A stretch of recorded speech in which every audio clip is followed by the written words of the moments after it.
Hello, I'm Sara, a 45-year-old successful businesswoman. I run a thriving company with my best friend Georgie. However, my life wasn't always like this. 3 years ago, my husband left me, and in my pursuit of revenge, I found a new beginning. But let's start from the beginning. I met Steve in high school. We often crossed paths but didn't start a relationship until about 10 years later, at our high school reunion. I remembered him as a nerdy, skinny guy, so I was pleasantly surprised to see him taller and more muscular. We got to talking, and Steve shamelessly flirted with me, which I liked. I flirted back, and before long, we had set up a date for the next day. We met at a gorgeous Italian restaurant, enjoying pasta, wine, and each other's company. We shared the same interests, and during that date, I asked him about his big dream. "So tell me, what's your big dream?" I asked. "Oh, that's something I have to think about," he replied. "Come on, you must have some sort of big dream that nags you every day." "Well, what's yours?" "Give me an example." "I want to own my own house." "Now it's your turn." "Not a bad dream. Then I guess I want to run my own successful business. I'm tired of living paycheck to paycheck." "Oh, I get that. Maybe if we last, I could help you with that." "I would like that. Not because you'd help me. I don't really care about that. I would like us to last." I couldn't help but smile. With a degree in business management, I had the knowledge, and Steve worked a minimum wage job doing data entry. I understood the struggle of living paycheck to paycheck, having grown up that way. I liked him and wanted to help him. That one date turned into many more, and soon we were practically living together. Eventually, I asked him to move into my larger apartment. About a year and a half later, I decided to help Steve start a business. We spent months brainstorming ideas, and I invested a portion of my savings into the venture. Steve had friends who were willing to help and invest too.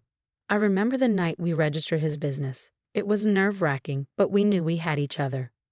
We poured long hours into the business, and though it didn't take off immediately, we persevered. Gradually, we began to gain traction, and soon we were hiring more employees. When we had about 10 employees, Steve was thrilled. I laughed and told him he was capable of much more. To celebrate our achievement, Steve took me back to the Italian restaurant where we had our first date. It was there that he proposed to me.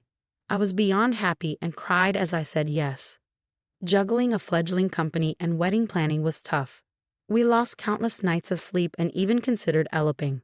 But we wanted a big celebration. A year after our engagement, we had our dream wedding, surrounded by family and friends. Afterward, we focused fully on the business, and our hard work paid off. We started making millions. With our newfound wealth, the first thing we did was buy our own house. As the business grew, we were able to step back a bit. Then one day, Steve approached me. "We need to talk about something."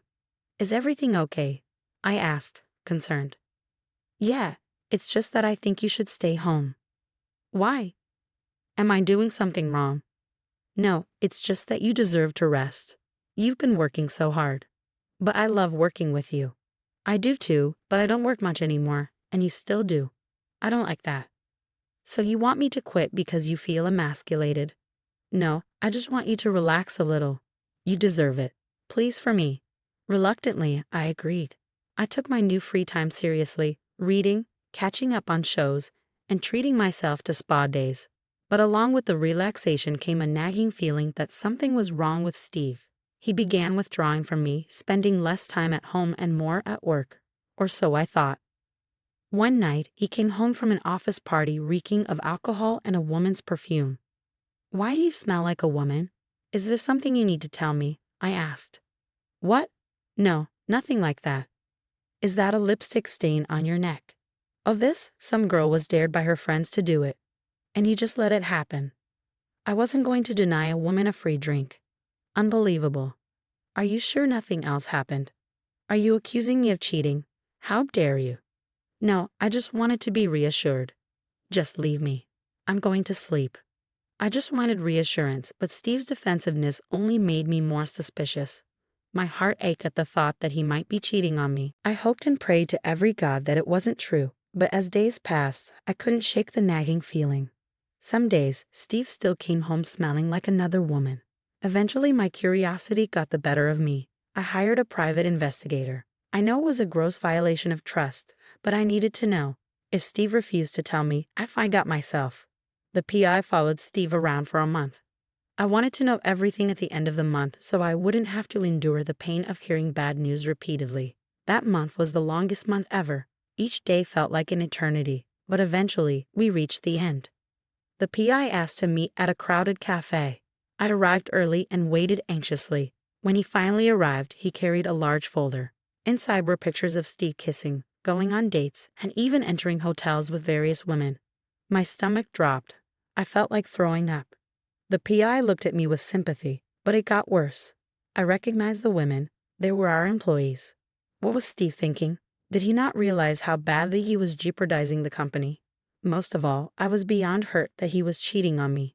Was this why he asked me to stop working, so he could sneak around behind my back? I was disgusted by what I had learned. It was a gross misuse of power dynamics in the workplace, and the betrayal after all the sacrifices I made for him was cruel. The following weeks were a blur of crying, sleeping, ice cream, and binge-watching TV. I don't know how the idea came to me, but after weeks of wallowing, I knew I couldn't keep feeling sorry for myself. Maybe confronting him would help. Maybe if he realized he would lose me, he'd change. Ha! What a fool I was. Steve, I need you to sit down and listen to me. Make it quick. I have somewhere to be. Yeah, probably at one of your young employees' houses. What? Yeah, I know about your affairs, which, by the way, is gross. Just because you make a lot of money now doesn't mean you get to abuse that power and take advantage of your employees, or to even forget how you got to this position in the first place. Look, I wasn't even trying to keep this a secret. I'm just surprised it took you so long to figure it out. Even you didn't care about me. Don't take this the wrong way, but after getting my position, I realized my worth.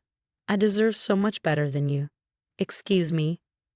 Well, you're not ugly, but you're also not exactly attractive to me. Anyway, what do you want to do about this situation? You are unbelievable. Does our relationship mean anything to you? It was fun while it lasted. I'm guessing you want a divorce. Don't worry, the papers will be here by tomorrow at the latest. As a token of gratitude, you can have the house. I have to go. Bye. I was burning with anger. I wanted to hurt him. I didn't care how. I needed to get back at him. All my sadness and hurt turned into an intense anger that made my skin feel like it was on fire. In the days I waited for the divorce papers to arrive, I started plotting my revenge. My first idea was to target his business. His business had changed him and made him this entitled man. So I would tear it down and through it, tear him down. I would love to watch him crash and burn. Since I already had experience starting a business, thanks to the late nights spent with Steve, starting a second one would be a piece of cake. This time, instead of being two inexperienced people, I invited my best friend Georgie, who had opened many successful businesses herself, to help me out with my new venture. I decided to let Georgie be the CEO because I needed my name to be less visible so I could silently take down Steve's company. By the time Steve and I had settled our divorce, I was the owner of our house. I decided to sell it and use the money as an investment in my new firm. It was beyond risky, and I lost a lot of sleep in the first few months, but our sharp business minds allowed Georgie and me to make smart decisions. Pretty quickly, our company began to grow and make huge profits. Another thing to note was that Steve's company began to nosedive. Steve partied too hard and began to neglect his job, which is probably why he never saw us as a true rival. If I had been in his place, a company like mine would have made me panic, but Steve was too busy partying and sleeping with any young woman who gave him attention. Georgie and I steadily expanded our firm, hiring more people and expanding our markets. We also monitored the stocks of Steve's company closely. Georgie and I came up with our next course of action after a few too many glasses of wine. You know, I am grateful for you, I said. Oh honey, I hardly did much. Most of this is your hard work. Plus, I would never turn down the opportunity to get back at Steve. You never really liked him, did you? I'm just saying he manipulated you into funding his firm and working there for free. It was so risky, and then he completely ditched you. Are you sure this is all the revenge you want to get on him? What do you mean? We're beating his firm in the markets and will soon be the #1 firm. What more can we do? Look, this is the kind of revenge a friend would get on their other crappy friend, not the kind of betrayed wife would get on her ex-husband. How about we buy out his company? Buy him out? How are we possibly going to do that? We don't have that kind of money, and I don't think Steve would be willing to give up his cash cow. We definitely don't have the money to buy it outright, and I think the same about Steve. But you know what we do have money for? Stocks. How much? We buy a majority of the stocks, and then we get to make executive decisions. Holy cow, you're a genius. I definitely am. You're welcome. It took a couple of months of monitoring Steve's company stocks, and we began to see a huge dip in the prices. We decided to swoop in and buy about 25% of the stocks. This gave us an exclusive veto and a place at the table to make executive decisions as planned. With each passing month, Steve's neglect of his company worsened its profits. They eventually had to ask us for funds to keep the company afloat. Did we have the funds? Of course. Did we give it to them? Of course not. We also blocked their efforts to raise funds via their other investors and stockholders. As a result, their company began to crash. Georgie and I watched gleefully as they struggled to stay afloat. Desperation set in, and Georgie requested a meeting with Steve's board of directors. Steve never showed up, but in a last-ditch effort to save the company, the board decided it was best to sell. Since Georgie and I held the majority vote, Steve's input wasn't needed. We bought the company for practically nothing. The rush of happiness and satisfaction at what we had accomplished was overwhelming.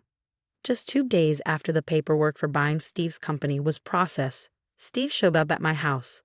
I don't know how he found my address because after my business took off, I bought myself a new house, known only to a few family members and Georgie. I figured Steve reached out to one of my family members who inadvertently gave him my address. Steve, what are you doing here? I don't know how to tell you this. It's embarrassing, actually. Spit it out, Steve. I don't have time for this. Well, I've been thinking a lot recently. That's really good. Wow, I'm so proud of you. Please let me speak. I've been thinking, and I realize that I really miss having you in my life. If you don't mind, would you come back to me? How come the sudden missing? Is it because your company is dying? How do you know about the company? The situation hasn't been released anywhere yet. Well, to answer your first question, I'm not interested in coming back to you. To answer your second question, you're going to miss more than me. You're going to miss your company. Huh? I just bought it. What?